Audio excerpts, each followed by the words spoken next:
Welcome to the Great Detectives of Old Time Radio. From Boise, Idaho, this is your host, Adam Graham. If you have a comment, email it to me, box13@greatdetectives.net. Follow us on Twitter at Radio Detectives and become one of our friends on Facebook, facebook.com/Radio Detectives. Today's program is brought to you by the financial support of our listeners. You can support the show by mail to Adam Graham, P.O. Box 15913, 15913, Boise, Idaho 83715. You can also become one of our ongoing Patreon supporters for as little as $2 per month. Just go over to patreon.greatdetectives.net. Now it's time for this week's episode of Casey Crime Photographer. Original air date July 3rd, 1947, and the title is Acquitted. The Anchor Hawking Glass Corporation brings you Crime Photographer.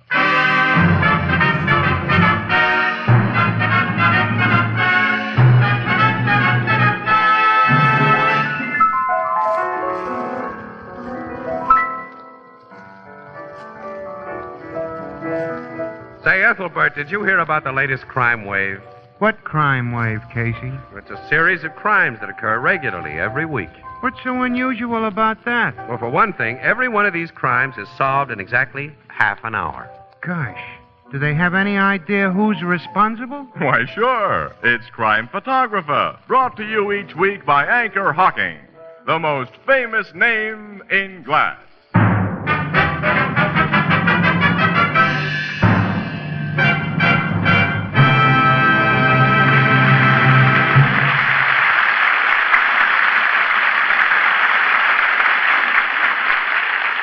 Good evening, ladies and gentlemen. This is Tony Marvin.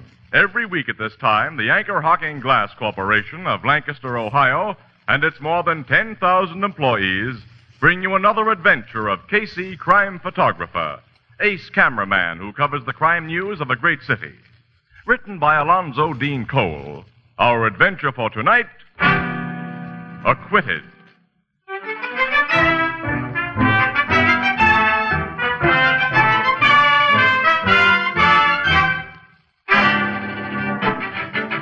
Late afternoon, a sparsely filled courtroom.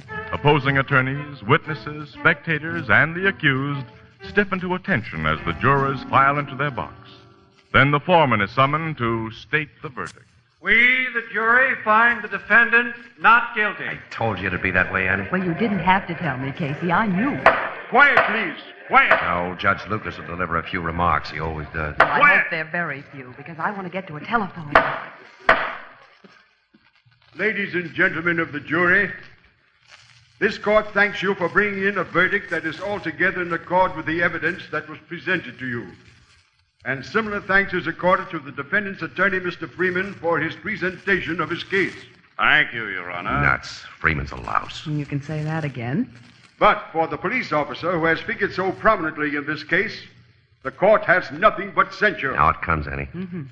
Detective Ryan, evidence has shown that you deliberately and with malicious intent committed an unprovoked assault upon the defendant for the purpose of obtaining the confession that he here repudiated. That isn't so, Your Honor. That dirty crook Wadlow told you nothing but lies. Quiet! How can a man be quiet when he's blamed for doing his duty? That guy tried to escape, and I put him under arrest. He fought me and I had to subdue him. Bailiff, preserve order in this court. Mike Rand was sure to blow his Okay. top under that one, Annie. And Okay, I I'll be don't quiet. blame him. And I beg the court's pardon. Detective Ryan, it is in the power of the court to impose a penalty upon you for your disgraceful outburst. But in view of your apology, I refrain. I shall, however, recommend to your superiors that you be called to answer for your conduct in all phases of this case. Prisoner at the bar, Leonard Waldo, you stand acquitted and are hereby discharged from custody. Thanks, Judge. Ladies and gentlemen of the jury, you are discharged. Court adjourned. Well, now I get to a phone and give the city desk the story. Yeah, I'll stay here, Annie, get some pictures. Okay, I'll meet you in the car. Okay, honey. Mr. Allison. Yes? Thanks. Just wanted you to turn around so I can get a shot of it. I got it all right, thank you. What did you want a picture of me? You were the complaining witness in this case. Your property was stolen. And since this man's been acquitted, I never expect to see that property again. You fail to identify him as a thief. I couldn't be positive he was the man I surprised in front of my safe that night.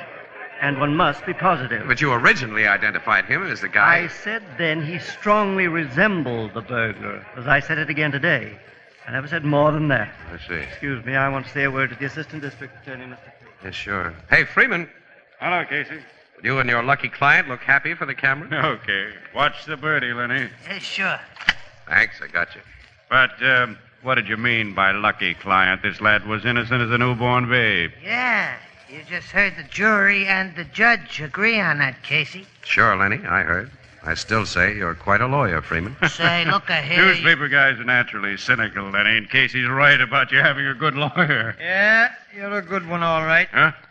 Oh, Officer Ryan. Yeah. Hello, Mike. Hello, Casey. I hope there's no hard feelings, Mike. You know there's nothing personal. What I did to you on the witness stand, that was all part of the game. Sure. You lawyers can make an honest witness look like a fool and a liar. Take it easy, Mike. I am taking it easy, Casey. I'm not going to blow my top again.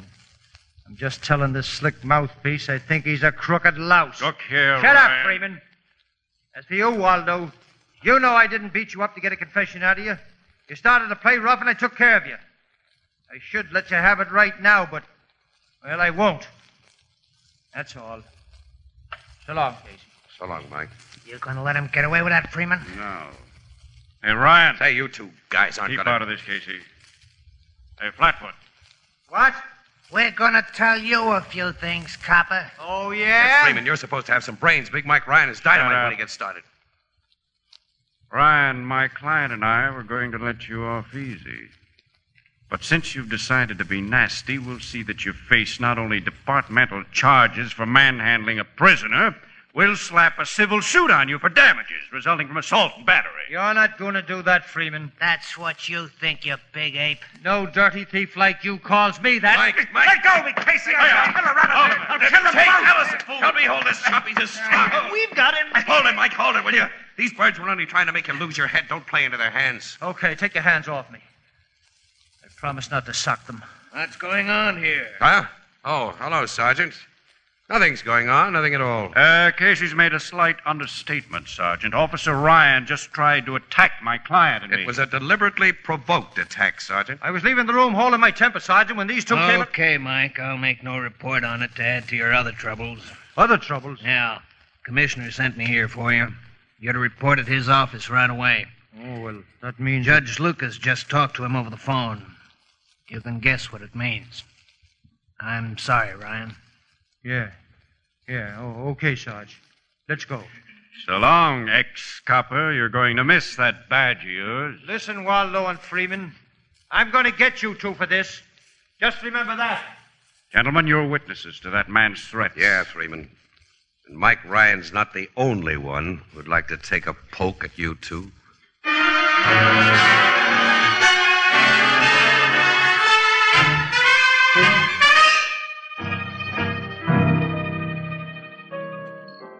Hey, Walter, serve 2 more bottles of beer to these gentlemen. And bring up some more lemons. Oh, this is the lemon seasoning. Now, to get back to what you and Casey was relating to me, Miss Williams, what did the commissioner do to Big Mike Ryan? Suspended him. Yeah? Yeah, and it's lousy. Mike's a swell cop, and he's got his swell record, too. You don't think he beat up that Lenny Waldo in order to get a confession, huh, Casey? Definitely not. In my book, the whole thing happened just like Mike said it did. I forgot the beginning of this case. It happened over 6 months ago, didn't it? Mm-hmm. Shortly after Christmas, Ethelbert. This Robert Alliston, who's a wholesale diamond merchant, went to his office after hours with a friend and walked in on a safe cracker. Well, the burglar blackjacked him and made a getaway with around $100,000 worth of precious stones. Alliston's friend got socked before he had a good look at the guy, but Alliston himself described him to the cops, and the description fit Lenny Waldo, who, of course, has a long record for safe cracking. Mike Ryan was one of the dicks assigned to look for Waldo. He found him. Waldo tried to make a break, and there was quite a fight. Waldo came off second best. When Waldo yelled uncle, he spotted a confession along with it. Oh, which he later affirmed in writing. Yeah, but before the trial, Dan Freeman, his lawyer, smuggled a camera into the jail and got some pictures of Waldo's bruises. Showed the pictures in court. And then Waldo repudiated his confession, saying that he'd been beaten into it by Officer Ryan. Well, Alliston, who was the only person who could definitely place Waldo at the scene of the burglary, wouldn't make a positive identification. He's one of those ultra-careful people. Anyway, the whole case against Waldo blew up when Freeman got Mike Ryan's goat during cross-examination. And Ryan looked like the criminal instead of Waldo. And as there was no direct evidence, none of the stolen gems had been found in the man's possession. Now the insurance companies are holding the bag. And if they try to renege, it won't hurt Alliston much. He inherited a couple of million about a month after the robbery. He did? Yeah. A rich uncle of his died. Gee, I've always wished for a rich uncle in bad health. So have we all. Well, now the only one with any trouble on his hands is poor Mike Ryan, Casey, Freeman and Waldo threatened to press charges against Ryan and to institute civil action for damages. Oh, that was just bluff, Eddie. Well, they were pretty sore at him from what you've told me. And he was pretty sore at them. I'm not sure that... All right, excuse me, there's a bar phone. Annie, look, I'll No bet you Cafe, that Mike Ethelbert will be speaking. back on duty in a week.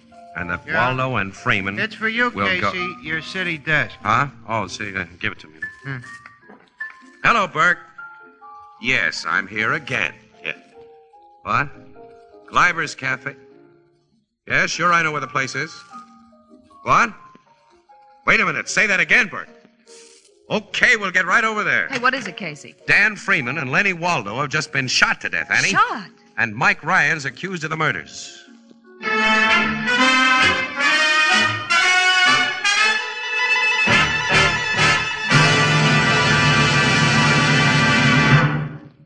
Tomorrow, all over America, cool, frosty drinks will be poured from radiant sunburst crystal pitchers into sparkling sunburst crystal tumblers.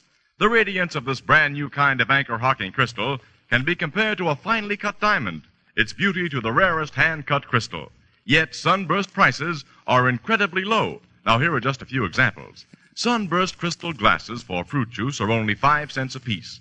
Table tumblers, 2 for 15. Big, oversized glasses for iced drinks, only 10 cents each. And to top it all, a magnificent 2-quart pitcher costs only 50 cents.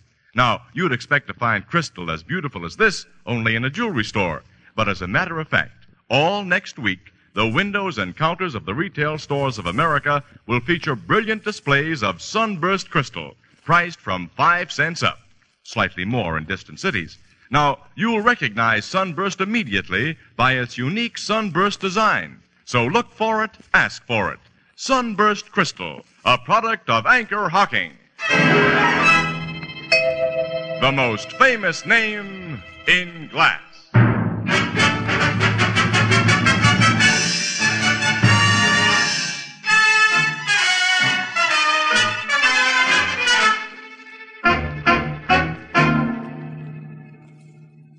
Casey, it isn't pleasant for me to tag another cop for murder, but now this job spells Mike Ryan all the way. What have we got on him, Logan?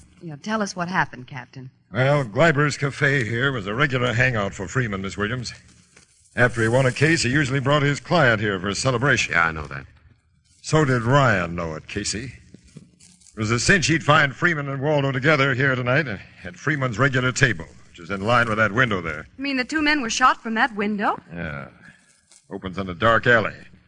Ryan took 2 quick shots apiece at Freeman and Waldo, scored clean hits, and then made his getaway through the alley. Did anyone see Ryan do the shooting? No, but he left convincing proof that he was the killer. Proof? Look at this. Oh, gold fountain pen. With his name engraved on it. Inspector Mulcahy gave it to Ryan a couple of years ago for being a top-notch cop. Where did you find it, Logan?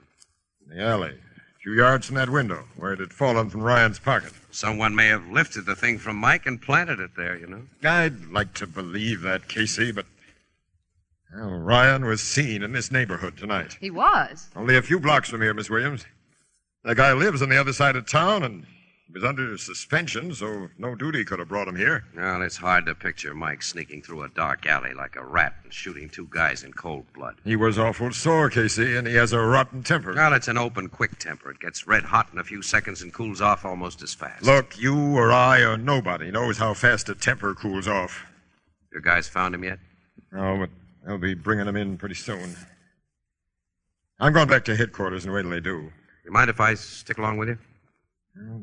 Come on. Thanks. Annie, take these exposed films back to the office for me, will you, honey? Mm-hmm. Yes, Casey. I'll meet you there later. Now I want to hear what Mike Ryan has to say.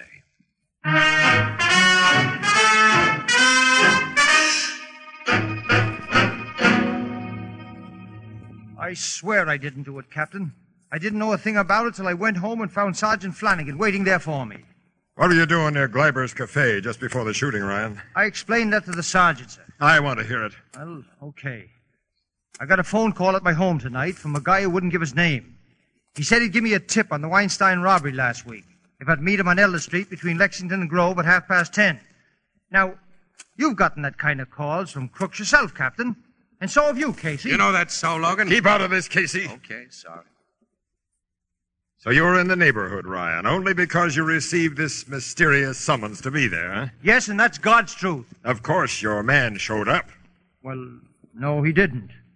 I waited a while and then started back home. By way of the alley behind Gleiber's Cafe. I didn't go near Gleiber's. I walked in the other direction. You walked home, huh? Yes, a good part of the way because I wanted to think. Think up the story you've just told me. Well, what do you got to say about this fountain pen we found? Well, I lost it somewhere today. I don't know where.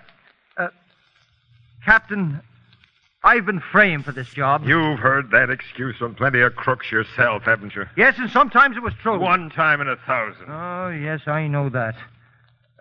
Captain, the boys gave me the dermal nitrate test right after they brought me in.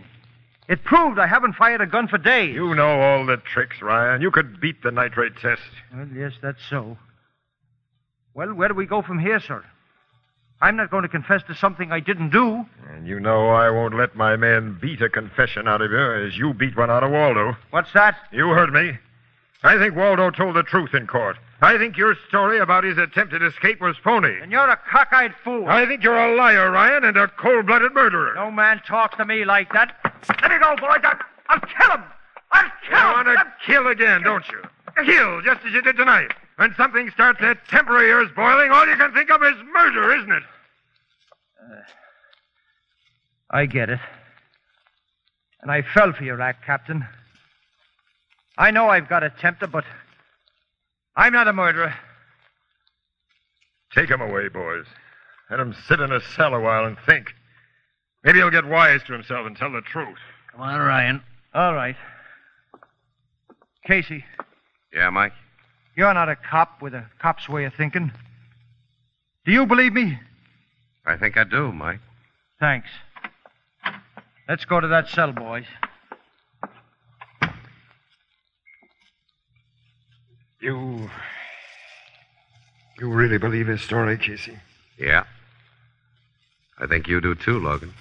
You were just putting on an act. I want to believe it, because he's another cop, which makes me unreliable. Mike's been a tough cop, and a lot of crooks hate his insides. The quarrel in that courtroom today was pretty public, and news travels fast. Yeah. Mike's threats did provide a swell setup for a frame. A perfect one for anyone who wanted Freeman and Waldo out of the way. Plenty of guys headed in for those 2 rats. Yeah? Yeah. Well, it's nearly midnight, Logan. I gotta get back to the office and check out and take Annie home. Yeah, after an hour of the Blue Note. Sure, that usually finishes up our day for us. Say, the only time you ever get a bright idea is when you're leaning against that bar. Will you stay there for a couple of hours tonight? Mike Ryan needs a break. Logan, if he's on the level as we're trying to believe, he'll get his break. Right guys do. In books written for children. Anyone ever tell you had a grown-up brain? Well, I had sense enough not to become a lousy press photographer. So you became a lousy cop. Get out of here. I want to think. What with? Nuts to you. So long, Mug. So long, Sap. And nuts to you.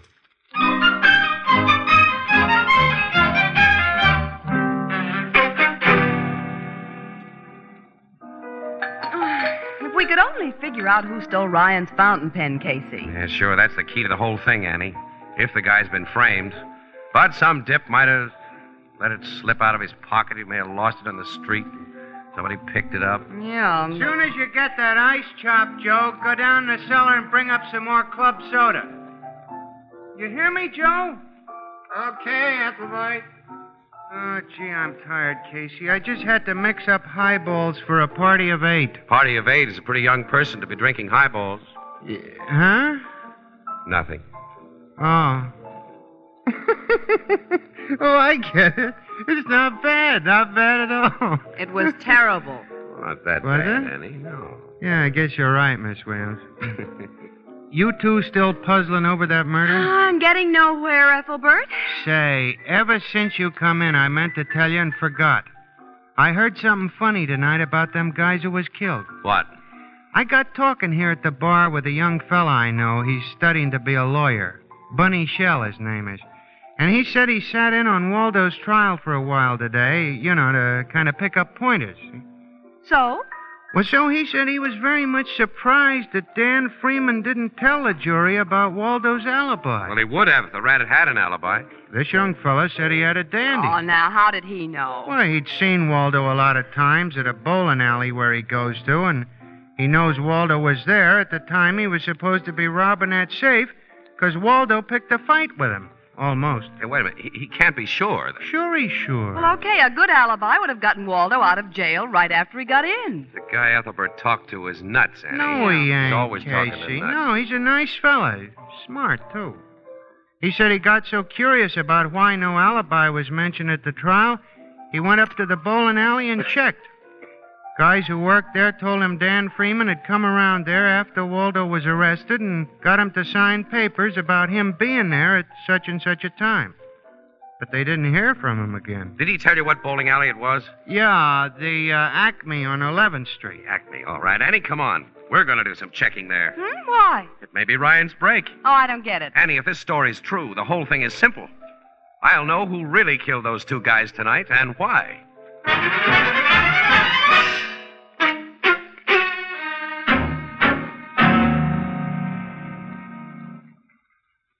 Sit down, Mr. Casey.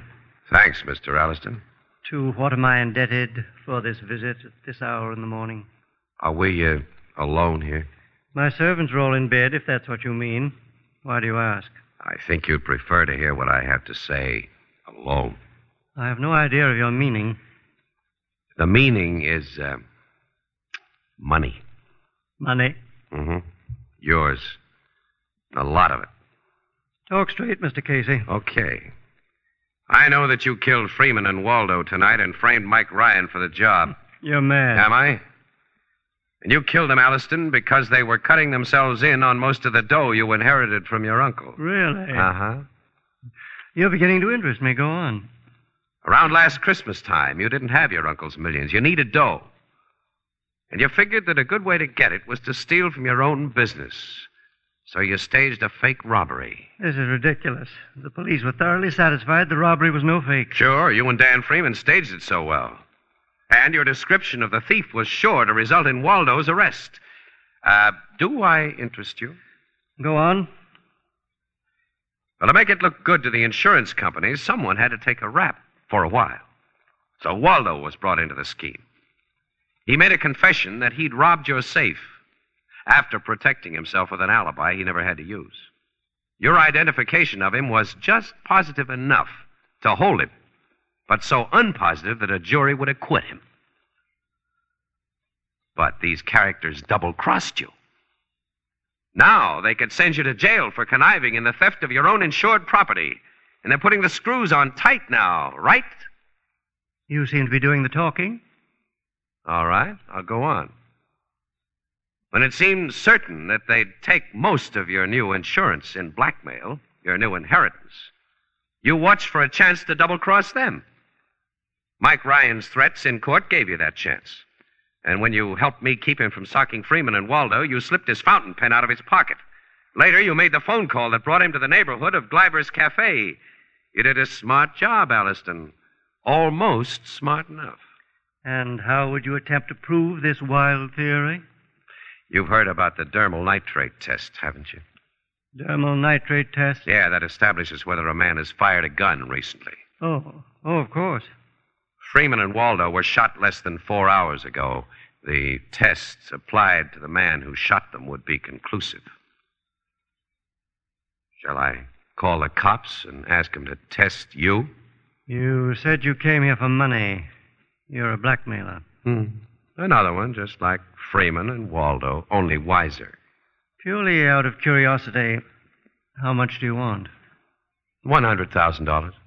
You're most conservative. Which shall it be?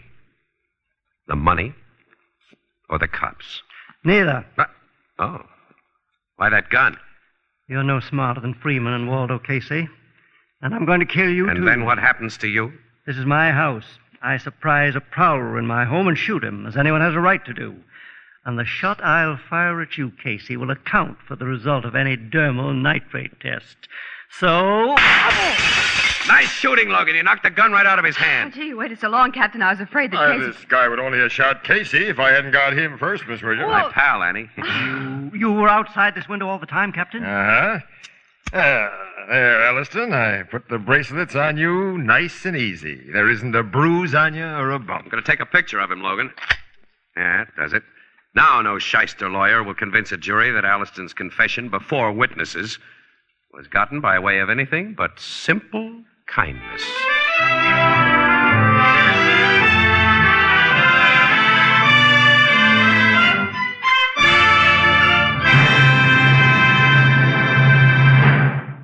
We'll join the crowd at the Blue Note in just a moment.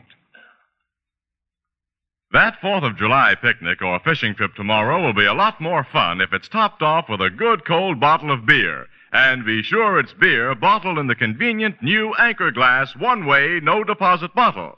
Light as a feather, compact as a watch, amazingly sturdy, these new bottles can be carried easily and safely anywhere. Yet, like ordinary bottles, they hold 12 full ounces. And best of all, Anchor Glass one-way bottles require no deposit, no return to the store. They're made to be thrown away once they've served their purpose. Of course, they're easy to open and safe to drink from. And most important of all, they bring you beer and ale protected by glass. Clean, sanitary glass. Glass that will never impart any foreign flavor. Glass that keeps beer and ale brewery bright. For enjoyable picnics, indoors or out, buy your favorite beer or ale in the new, more convenient Anchor Glass one-way bottle. Product of Anchor Hocking. The most famous name in glass.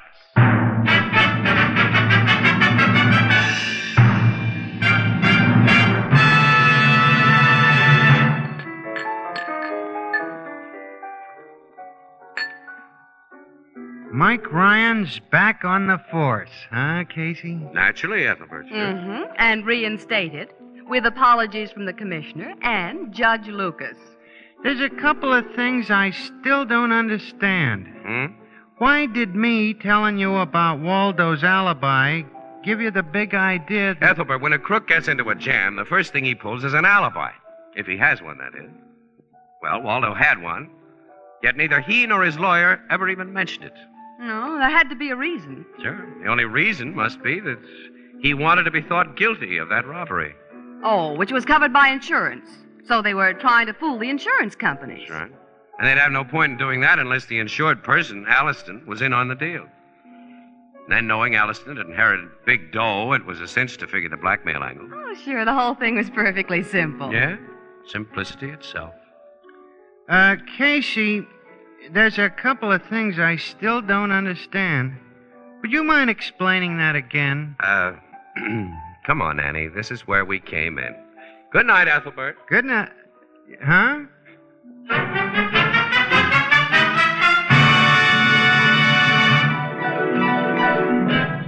Crime Photographer, starring Stotts Cotsworth as Casey, is brought to you each Thursday by the Anchor Hocking Glass Corporation, makers of Fire King Oven Glass, Anchor Glass Containers, Anchor Caps and Closures. All products of Anchor Hocking, the most famous name in glass.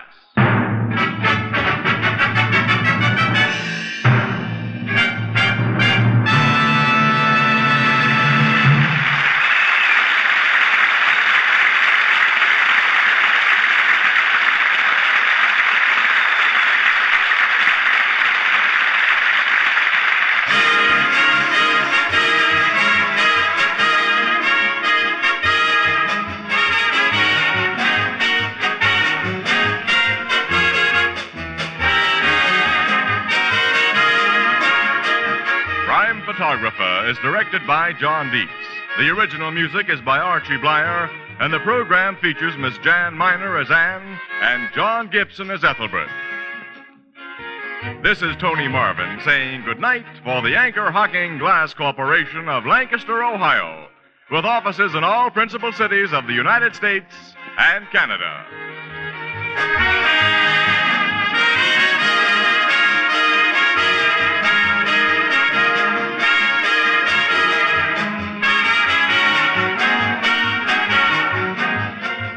Thursday night on CBS is the biggest show in town.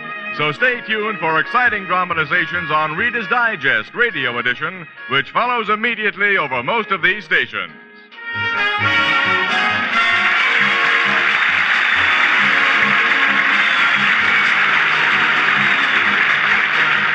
This is CBS, the Columbia Broadcasting System.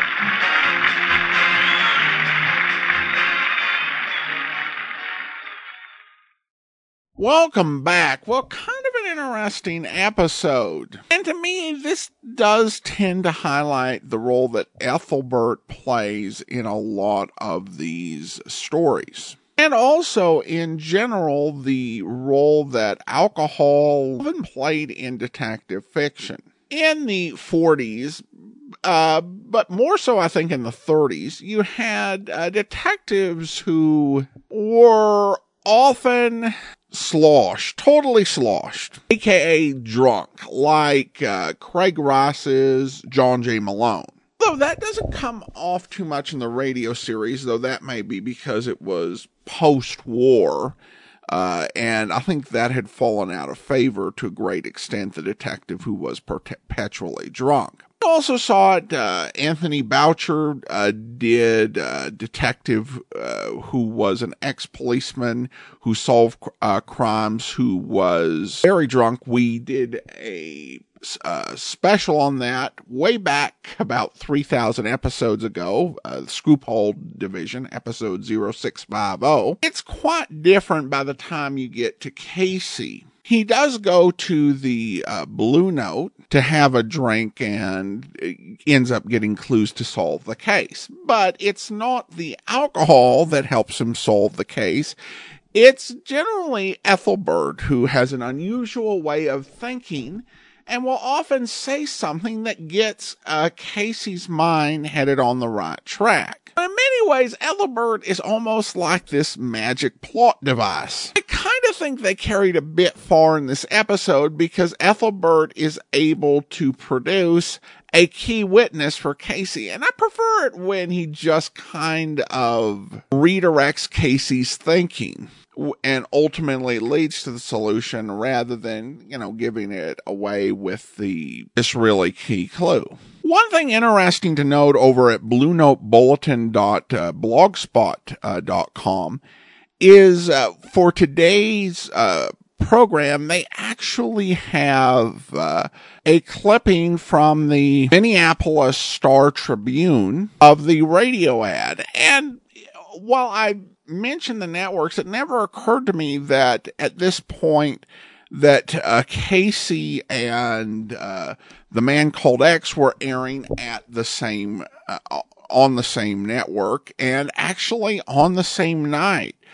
So you could listen to Casey at 7:30, and then at 8:30 you could tune in to The Man Called X if you were listening to the radio there in Minnesota. The Man Called X episode for that day is actually not in circulation, although from information Digital Deli FTP has, it was set in Cuba. Well, we turn to listener comments and feedback now, and Michael writes over on the website, Nero Wolf, I've recently discovered after years of ignorance, was perhaps best played by Greenstreet. Have had a chance to listen to the variety of actors and scene, but Greenstreet remains the best Nero. And that's, of course, relating to Sidney Greenstreet. Well, thank you so much for the comment. I appreciate it, Michael. And while I don't think the radio version, overall, is the best adaptation of Nero Wolfe, I do think there is a really strong case to be made for Greenstreet's portrayal. I think he would have been great playing Nero Wolfe on screen, and certainly captures a lot of the character's eccentricities. Of course, it is really easy sometimes to kind of conflate questions like, who was the best actor to play Nero Wolfe and what was the best adaptation? Because I would still say the best adaptation overall was the A&E television series. And while I enjoy Maury Chaykin's performance, it is probably a bit more shouty than Wolfe was in the books. Of course, radio does offer a challenge. We do have one episode of The Amazing Nero Wolfe,